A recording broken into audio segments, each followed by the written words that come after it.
June 11, 2025. The music stopped. Brian Wilson, architect of Pet Sounds, father of the Beach Boys' soul, and the tortured genius behind America's most beautiful harmonies, drew his final breath at age 82 in the quiet of his Beverly Hills home. The news shattered generations of fans who had grown up on the sound of California dreams. But for his 7 children, it wasn't just the loss of a legend. It was the heartbreak of losing a father twice. First to dementia, which had slowly erased the man they knew after the death of his wife Melinda in 24, and now to silence. Wilson's death ended a life marked by both brilliance and pain, but it also left behind a towering legacy, not just in music but in wealth. With an estate estimated at nearly $100 million in royalties, master rights, and intellectual property, the question now passes to his 2 biological daughters and 5 adopted children. How do you inherit a name heavier than gold, a melody louder than grief?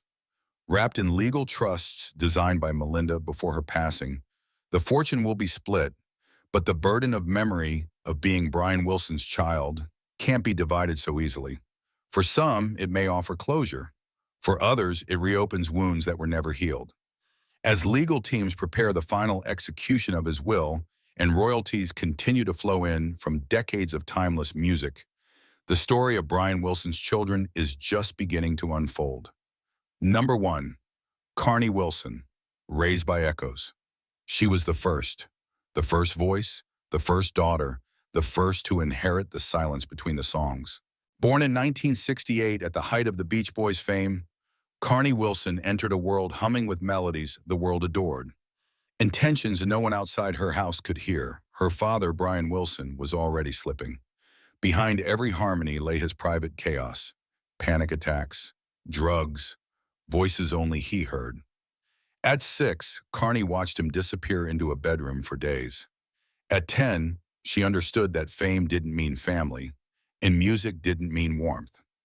As a teenager, she fought to turn pain into sound. Together with her sister Wendy and Phillips, she formed Wilson Phillips, the next generation of California harmony. Their debut album soared, selling millions, powered by Hold On and the ghost of a name too heavy to carry.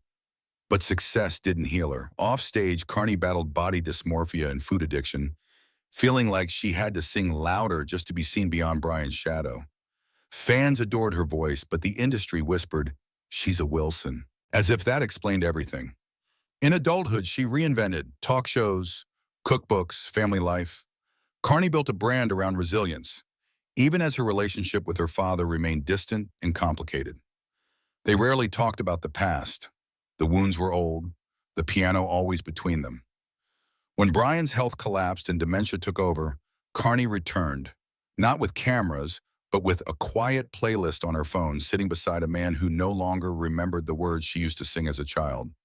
Then came June 2025. Brian was gone, and in the storm of tributes, interviews, and flowers, Carney finally stood tall, ready to preserve what he left behind. But the will told another story. Hidden inside a sealed trust was the truth. Melinda, Brian's wife, had reassigned ownership of Pet Sounds, the very soundtrack of Carney's childhood, not to her, but to one of the adopted children. The daughter born from his voice had no claim to the voice itself. She was the first, but not the chosen. Number 2, Wendy Wilson, thus the reluctant harmonizer. If Carney was the fire, Wendy was the still water beneath it. Born in 1969, just a year after her sister Wendy Wilson came into a world already cracking. Their father, Brian, was drifting further from reality, and their mother, Marilyn, was struggling to hold the family together under the weight of gold records and sleepless nights. Where Carney asked questions, Wendy observed, quietly, carefully. At age 5, she learned to match pitch by mimicking Brian's voice in the hallway, but he never turned around. Music, even in their house, was something you had to chase to be included in. Wendy's teenage years unfolded in the studio, not her father's, but her own. Alongside Carney and Shenna, she co-founded Wilson Phillips, giving her a front-row seat to fame's strange contradictions. Their harmonies were tight, their hits unstoppable, but in every interview they were asked the same, "What does your dad think?" Wendy would smile and say he was proud, But the truth was harder. Brian barely showed up. She wasn't bitter, just used to it. Unlike her sister, Wendy didn't fight for space. She carved out silence and called it peace. Adulthood gave her exactly what she longed for: a stable marriage, 4 sons, and distance from the chaos of the Wilson legacy. While Carney appeared on talk shows and kept their father's name alive, Wendy chose anonymity. She sang occasionally, released a few side projects, but always came back home. When Brian's health worsened, she visited without posting, helped without credit. She was there when others weren't, even if no one noticed. But after Brian's death, the silence broke. In the weeks following the funeral, estate attorneys began sorting out the royalties, publishing rights, and intellectual property. That's when Wendy received a confidential letter from her own mother, Marilyn Rovell. Dated years earlier, it revealed that Marilyn had personally asked to remove Wendy from the primary trustee list of Brian's music estate, hoping to protect her from being dragged into another generation of fame. The gesture was well-meaning, but for Wendy, it landed like a betrayal. She had spent her life staying out of the noise, and still ended up erased from the legacy her childhood endured. Now she stands outside the boardroom, watching her name fade from the contracts, but not from the songs. Her voice is still there, on Hold on family videos, in unreleased demos. She doesn't want control, but for the first time in her life, Wendy Wilson wonders if maybe she should have asked for it. Number 3, Dakota Rose Wilson, the runaway daughter. She wasn't born into the Wilson name. She was given it, legally, publicly, and uncomfortably, in 2001. That year, Brian Wilson and his wife Melinda began building what the tabloids called their second chance family, adopting Dakota Rose as their first daughter together. Brian was 59. His mental health was stabilized by a cocktail of medications. Melinda ran the household with business-like precision. To the public, Dakota's arrival signaled healing. Inside the Beverly Hills estate, it was more like preservation. She was adopted into silence, into legacy, into a home where gold records hung beside baby blankets. As a child, Dakota was dressed in vintage cardigans and posed next to a father who rarely spoke, never bent down to hug her, but occasionally muttered her name in passing. Always the full 3 syllables, never honey or sweetheart. Melinda explained it away. He shows love differently. At 7, Dakota watched her siblings perform for visitors. She stood in the corner, unsure whether she was audience or cast. There were pianos in every room, but no one ever played them. By age 10, she began scribbling fashion sketches in secret and cutting the Wilson name off gift tags. Her teenage years were quiet, then abrupt. At 15, without permission, she boarded a flight to New York under the pretext of a summer internship. She never returned. She stopped answering Melinda's texts. At 17, she legally changed her name to Dakota Rose only, no surname. She enrolled in a community college fashion program, paying rent with freelance design gigs, and refusing all family invitations. When reporters reached out during Brian's Rock Hall tributes, she responded once, "I'm not the musical one. I was adopted to decorate a family tree, not grow in it." Through her 20s, she disappeared from Wilson orbit. No red carpets, no reunions, only one interview, a podcast on estranged adoptees, where she said softly, "I was never asked what I liked, only who I represented." That line stung, especially inside the family. Daria cut contact. Carney posted a cryptic tweet, but Dakota didn't care. She wasn't running anymore. She was gone. Then Brian died in 2025. She didn't attend the funeral, but 3 weeks later, the estate contacted her. A previously unknown track was discovered in Brian's old bedroom studio, dated 2003, labeled DRW, She Waits. The initials matched hers. The recording was raw, just a piano loop and a single whispered line. "You were supposed to be my silence," his voice unmistakable. The trust managing Brian's posthumous works asked if she would consent to release it. Dakota paused, not because of money, not for validation, but because the father who never said "I love you" had left behind a sentence she couldn't forget, one she never asked for, one that might be the closest thing to truth she ever got. Number 4. Daria Rose Wilson, the daughter who stayed. She came second in the adoption line, but first in responsibility. Daria Rose Wilson officially joined the Wilson household in 2003 when Brian was 61 and Melinda had refined the formula for a functional family. While Dakota had resisted the structure, Daria adapted to it. She was the rule follower, the peacemaker, the quiet shadow trailing Melinda through errands and lingering in Brian's recording rooms even when he didn't acknowledge her. She learned to read his expressions better than his words. When he hummed absent-mindedly, she'd write down the pattern. When he stared blankly at the carpet, she'd sit beside him, not speaking, just being there. As a child, Daria absorbed the tension in the house without reacting to it. She watched Dakota rebel, Delaney retreat, and Melinda hold the center with calm steel. Her bond with Brian wasn't loud, it was daily. She refilled his tea. She organized his vitamins. At 12, she learned to reset his keyboard presets better than the hired engineer. Melinda often called her the anchor. The staff called her the unofficial manager. But to Brian, she was something else, a constant he never had to question. During her teens, Daria drifted toward psychology. She was fascinated by the fragility of memory, the way people rewrite their own pasts to survive it. She enrolled at UCLA to study cognitive science, telling everyone it was just a phase. But she dropped out her second year, quietly, without fanfare, and moved back into the house to help care for Brian when Melinda's own health began to slip. No one told her to. No one had to. While her siblings moved on or moved out, Daria stayed. In her 20s, she became the gatekeeper. She handled Brian's medical schedules, filtered visitors, and coordinated public appearances around his lucidity. When Melinda passed in 2024, it was Daria who signed the documents for conservatorship. The decision drew quiet pushback, mostly from the older daughters, who accused her of overstepping. But she didn't answer to them. She answered to the rhythm of Brian's decline and to the silence that only she knew how to sit with.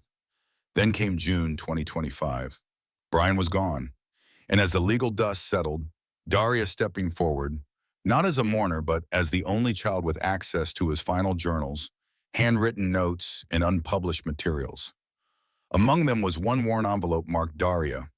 Keep private. Inside was a page scrawled in unsteady ink.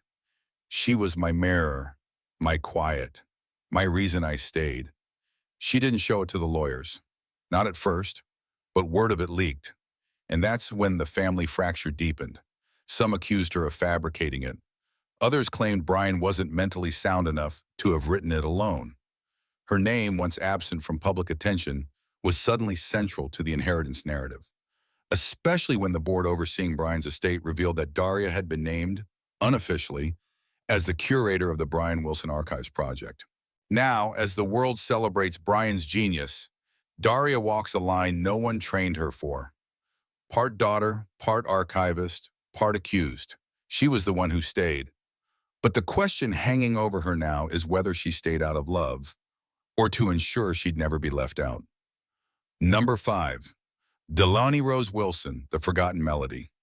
She was the quietest note in the Wilson chord, barely heard, often overlooked, but always present.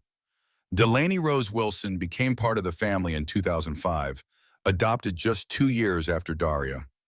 At the time, Brian's public life was in gentle recovery. His medication was stable, Melinda's control absolute, and the Wilson home ran like a careful rehearsal.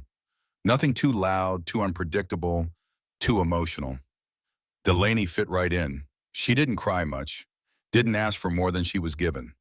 And unlike Dakota or Daria, she never reached for Brian. She watched from doorways. She listened. She memorized the sound of his footsteps, not his words.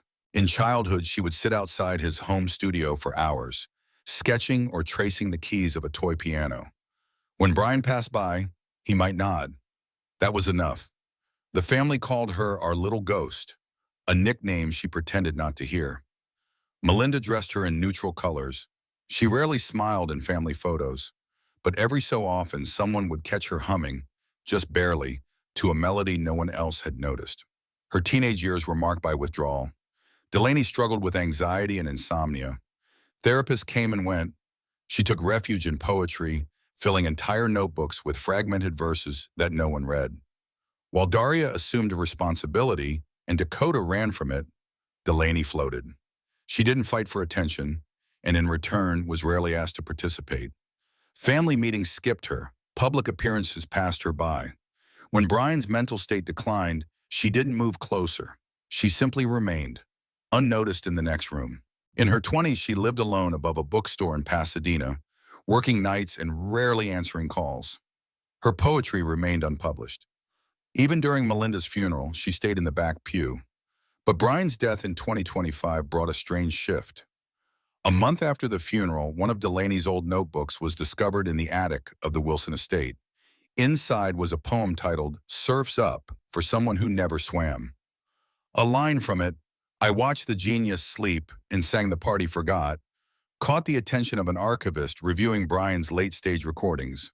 When compared to a 2006 demo buried in Brian's unreleased vocal takes, a match was found. Same phrasing, same rhythm. It appeared that Delaney's handwritten line had been used, uncredited, in a rework of "Surf's Up" recorded during one of Brian's lucid windows, likely after hearing her mutter it outside the studio door. It was a revelation that shook the inner circle. Delaney may have unknowingly co-written one of her father's final recordings. Now the estate faces a legal and moral dilemma. If acknowledged, Delaney could be granted co-authorship and residual rights. But she hasn't responded to emails. She said nothing publicly. She's not on social media. For all anyone knows, she's unaware or choosing to stay that way. She was never the loudest, never the brightest, but maybe, just maybe, Delaney was the closest thing that Brian had to a true echo. Not of his sound, but of his silence. Number 6, Dylan Wilson, The Silence Between Notes. He was the only boy, the only Wilson son in a house of women and instruments that rarely played. Dylan Wilson was adopted in 2006, just a year after Delaney, when Brian was 64 and already fading in and out of coherence. His name wasn't a coincidence. Brian had insisted. "Dylan," he mumbled, pointing at an old Bob Dylan vinyl. "That's a name that matters." So it stuck.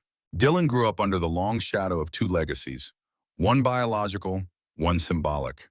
He was expected to carry something forward, even if no one could explain what. As a child, he barely spoke. Melinda said he was introspective, others whispered withdrawn. But unlike the other kids, Dylan gravitated towards sound, not voices, instruments. He could identify Beach Boys tracks by wave patterns on the screen. At 9, he taught himself piano by ear. At 11, he asked for a guitar. But when Brian heard him play, he didn't react, just stared through him. Dylan didn't pick up that guitar again for 5 years. In his teens, Dylan pulled away. He stopped attending family outings, skipped school regularly, moved into the guest house on the far side of the property. He never acted out. He just vanished from view. At 17, he told Melinda he didn't want the Wilson name on any future projects. She agreed reluctantly. By 18, he had left for Oregon with a backpack and a portable audio recorder. No goodbye, no note, and no return. Throughout his 20s, Dylan became a ghost. No social media, no press, no music released. But a few underground producers began whispering about a man named D.W.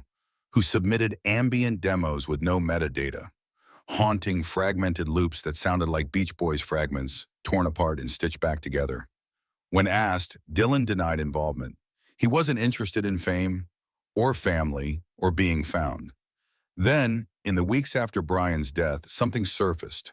A studio engineer clearing out the home's analog archive found an old hard drive labeled DW's Loops. Inside were 7 files, all dated between 2008 and 2011, with track names like Still Awake, Carpet Rain, and Sun Quiet. Each one was built from a foundation Dylan had recorded as a teenager. Brian had added subtle vocal layers over them, murmurs, hums, single notes, never completed, never released. The files had sat in silence for over a decade. When the estate reached out to Dylan for release rights, he refused. He didn't demand money, didn't argue ownership. He just sent back one typed sentence. "If he couldn't say it to me when I was there, he doesn't get to say it now that he's gone." Now those 7 tracks remain in legal limbo, a collaboration between a father who didn't speak and a son who won't. Dylan Wilson may never release music under his name, but somewhere on a locked hard drive, Brian Wilson's last unfinished thoughts still echo, and Dylan holds the key. Number 7, Dash Wilson, The Inherited Silence. He was the last. Dash Wilson entered the family in 2011 when Brian was 69, long past the spotlight, and Melinda had shifted her focus from managing a career to managing stability. The adoption was private, quiet, no press release, no photo op. Even among the Wilson children, Dash was treated differently. He wasn't introduced as a symbol of healing or legacy. He was simply protected. Melinda kept him from cameras, interviews, even family events. "He's too young to carry weight," she used to say, and maybe she was right. For most of his childhood, Dash lived in the quietest corners of a very loud name. He grew up in a house with grand pianos he couldn't touch, gold records he wasn't allowed to ask about, and a father who stared more than he spoke. Dash never heard Brian sing in real life. The only Brian Wilson he knew came from YouTube, and even then the comments confused him. Genius, God, ghost. None of those matched the quiet, trembling man who forgot his name twice in a single breakfast. At 7, Dash asked Melinda, "Was he always like this?" She didn't answer. In his early teens, Dash began to notice the cracks. Melinda's health deteriorated. Daria moved in full-time. Doors started locking. Conversations got shorter. After Melinda's death in 2024, he was assigned a legal guardian. At 13, Dash was no longer a son in a house. He was a minor in a trust. He wasn't consulted during Brian's final decline. He wasn't in the room when the estate lawyers first gathered. At the funeral, he stood at the back, arms crossed, eyes fixed on the casket like it was a stage he'd never get to step on. Then came the envelope. Weeks after Brian's death, a conservator handed Dash a sealed note, addressed in shaky handwriting. Inside was a single sentence scrawled in pencil. "Dash will hear what they missed." No context, no explanation, just a voice from a man he barely knew telling him. What exactly? That he was the last hope? The final witness? Or just another empty lyric? It didn't stop there. A week later, the studio team announced plans for a tribute album, Brian's unfinished fragments, set to new arrangements by guest artists. At the center would be a spoken word track, the final recording Brian made, a near-whispered monologue, closing with his son's name. This one is for Dash. The estate wanted Dash's voice on it, just one line, something to close the circle. Dash declined, no explanation, no interviews, no signature. At 14, he made his first public decision. Silence. Now the family waits. The world waits. But Dash? He's already somewhere else, headphones on, sketching in the back of a classroom, wondering why a man who never spoke to him while alive was speaking so loudly in death. The last child carries no songs, no statements, no stage, just one name, and the question of whether he'll ever speak it aloud. But Brian Wilson's story is only one movement in a much deeper symphony, a world where genius writes history in harmony while breaking families in silence.